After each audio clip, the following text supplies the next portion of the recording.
እንደምታስታውሱት ላለፉት አንድ ዓመት ገደማ የከተማ ኮሪደር ብለን ከተማችንን ከአፈር ከጭቃ ከነበረ የኑሮ ዘዬ ለማሻሻል ሙከራ ያደረግን ዘንድሮ የገጠር ኮሪደር ብለን ጀምረናል።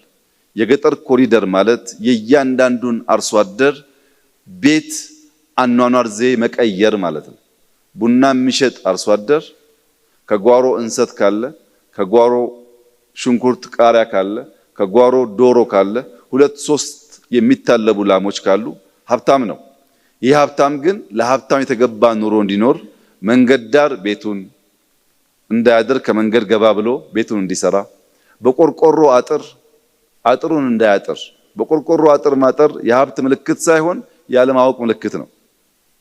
የሀብት ምልክት ማለት በቀርከሃ፣ የሀብት ምልክት ማለት በግሪን ነገር አጥር ማጠር ነው እንጂ በቆርቆሮ አጥር ማጠር ኪሳራ ነው። ይህን አርሶ አደሮቻችን እያስተማር ቤታቸው ኑሯቸውን ለመቀየር የምናደርገው ጥረት በከፍተኛ ደረጃ ኤክስፐርቶች ውሏችሁም ስራችሁም ከነሱ ጋር ስለሚያያዝ ይህንን ሐሳብ መደገፍና በከተማ ብቻ ሳይሆን በገጠር ያሉ ዜጎቻችን ህይወት መቀየር አለበት።